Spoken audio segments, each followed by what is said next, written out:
this is family night here. Yep. We have the dinner. Does the way that you've hired here and the coaches and the families, you have the kids running up, how do you feel when you look around and you see I love that. I love that. I mean, I just love it. I know when I came here as a young coach, I think I was 33, and I had a 4-year-old and a 3-year-old, and one on the way, and there were no little kids. It was just the Batsons, Michael and Ben. Other than that, there were no little kids. We just didn't have, it was just, everybody was in different stages of life. And then obviously our staff as it's grown. We've just got a lot of young people. And I love the energy. I love seeing them out at practice, kids playing. And I used to just thrill me to see my boys come to practice and watch them get over there with all the other boys. They didn't care what was going on. They had their own game going, and I love that. And we got a lot of girls now on the staff. I've never really been around little girls. You know, I'm from 3 boys. We got 7 boys between us. So my mom, had 10 straight boys, 3 sons, 7 grandsons.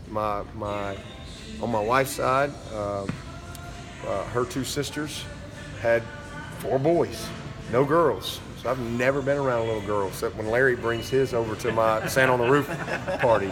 It's been a while. But I just, so I love to be around all these little girls and, to watch Brent. Brent's got like 2 different worlds, He's got Tyler and Jake who are like, gnawing on bones, they're just, and then you got these little cute little girls and Lainey and Addie that are like in their little tutu dresses, It's like, it's awesome to watch him and how he has to transition. So we got a bunch of girls and just a bunch of kids. So it brings just great energy, and it's great for our players to be around them and to see what family looks like. Some of them come from great families and they know what that looks like. Some of them don't. Some of them don't really know. So it's just an opportunity to create the right atmosphere. And I love it. Yeah, absolutely. It never gets old. Yeah, well, 4 games in, how's the perimeter blocking outside?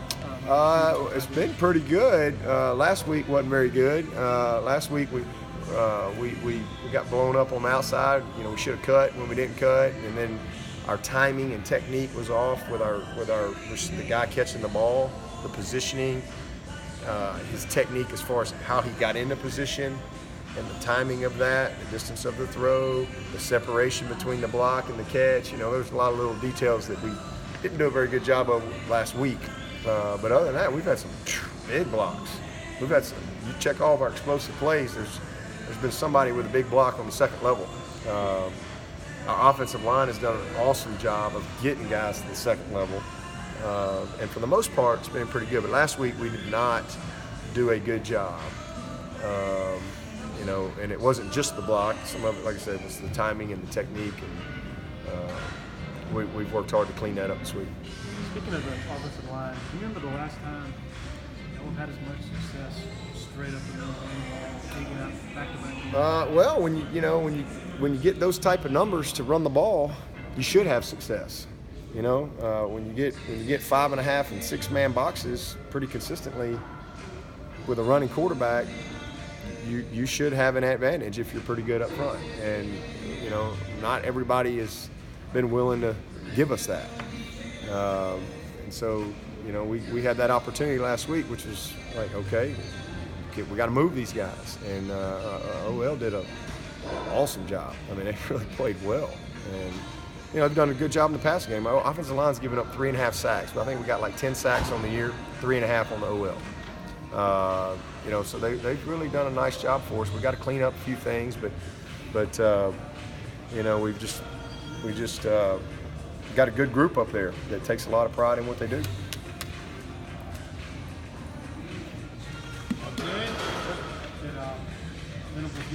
This week for dropping 11 last year. Hey, what now? Drop 11 covers against the team. Oh yeah. You got plenty of grief from me. Like, what the hell are we doing? I've seen a lot of football. I ain't never seen that one. And he's like, well, I hadn't either. Yeah. We can thank Bowmare for that one, wherever he is right now.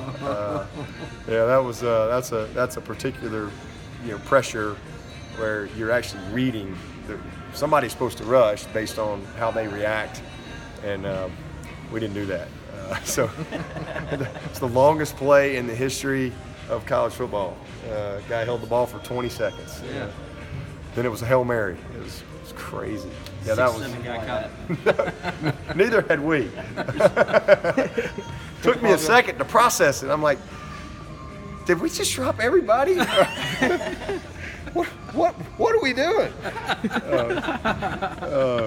Coach Paul, you've been asked this, how